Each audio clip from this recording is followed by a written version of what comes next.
Hello friends, तो आइए आप सभी का एक बार फिर से प्रोग्रेस स्टडी सेंटर पर स्वागत करते हैं। तो फ्रेंड्स, आज का ये सवाल बहुत ही बेहतरीन सवाल है। इससे जो है हर एक बार 3-4 ऑब्जेक्टिव रहता है, ठीक है, सिर्फ इस कॉन्सेप्ट पर। तो आज इसका सारा कॉन्सेप्ट बताएंगे, उसके बाद इस सवाल को सॉल्व करेंगे, ठीक है। तो आइए पहले सवाल क्या कह रहा है इसको जानते हैं। तो सवाल कह रहा है यहाँ पर y अक्ष से बिंदु 7, 12 की दूरी है। यहाँ पर एक बिंदु दिया हुआ है, बिंदु का निर्देशांक दिया हुआ है 7, 12 और पूछ रहा है कि y अक्ष से इस बिंदु की दूरी क्या है, ये आप लोगों को बताना है, ठीक है। तो जब भी ऐसा सवाल देगा, देखिए इसको ग्राफ के द्वारा समझाते हैं। मान लीजिए ये y अक्ष हो गया और ये हो गया x अक्ष। y अक्ष और x अक्ष खींच लिए।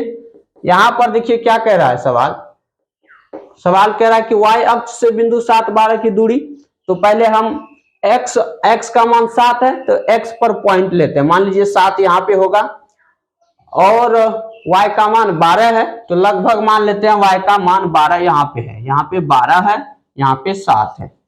अब बताइए 7 का ग्राफ कैसे चलेगा। x बराबर 7 का ग्राफ हमेशा याद रखिएगा, x का ग्राफ जो है वो y के समांतर चलता है, यानी y अक्ष के समांतर। तो ये x बराबर 7 का जब ग्राफ खींचेंगे तो ये y अक्ष के समांतर चलेगा, इस तरह से ऐसे ग्राफ चलता है x का। और जब y का ग्राफ खींचेंगे तो y अक्ष का ग्राफ हमेशा x अक्ष के समांतर चलता है। तो ये y है, तो इसका जब ग्राफ खींचेंगे तो ये इस तरह से चलेगा x के समांतर, पैरेलल, ठीक है। अब देखिए दोनों आलेख कहां पर एक दूसरे को कट कर रहा है, इस बिंदु पे कट कर रहा है। तो ये जो बिंदु है इसका नाम P दे देते हैं। इसका निर्देशांक होगा 7, 12, यहां पर बिंदु है, ठीक है। अब ये बताइए आप लोग, ये जो बिंदु यहां पर है ये y अक्ष से कितना दूर है, y अक्ष से कितना दूर है। यानी कि यहां से यहां की दूरी ये वाला, ये दूरी लेना है। ये दूरी अगर मिल जाए तो हम बता सकते हैं कि y अक्ष से बिंदु P कितना दूर है, बता सकते हैं ना।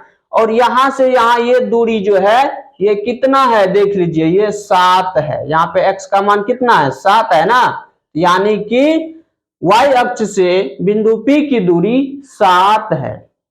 समझ गए बात को। तो इसमें एक कॉन्सेप्ट आप लोग याद रखिएगा, अगर पूछेगा कि y अक्ष से बिंदु की दूरी तो आप x का निर्देशांक मारिएगा। अगर पूछेगा x अक्ष से बिंदु की दूरी तो फिर y निर्देशांक मारिएगा। तो यहां पूछ रहा है y अक्ष से बिंदु की दूरी, तो यहां पर x का निर्देशांक आंसर होगा। x का निर्देशांक 7 है, इसीलिए इसका ऑप्शन ए सही है, 7। अगर पूछता x अक्ष से बिंदु की दूरी तो y का निर्देशांक मारते, y 12 है तो 12 आंसर होता। क्योंकि x से यहां की दूरी कितना है बताइए, यहां से ये वाला दूरी कितना है, 12 है ना, ये 12 इकाई है। तो यानी कि x अक्ष से बिंदु P की दूरी 12 है। तो यहां पर क्या हो गया कि x अक्ष पूछा तो y का निर्देशांक आया, अगर ये y अक्ष पूछता तो x का निर्देशांक होता है। ये कॉन्सेप्ट हो गया, इसको याद रखिएगा कि जब भी y अक्ष से दूरी पूछेगा तो आप x अक्ष का निर्देशांक आंसर मार दीजिए, आपका सही हो जाएगा। क्लियर है बात। चलिए इस तरह से आपका ये ऑब्जेक्टिव भी क्लियर हो गया। इसमें एक बात और याद रखना है, इससे जो संबंधित सवाल है, कभी कभी क्वाड्रेंट वाला पूछता है, बिंदु दिया रहेगा, पूछेगा किस क्वाड्रेंट में होगा, first quadrant, second quadrant, third quadrant, ठीक है।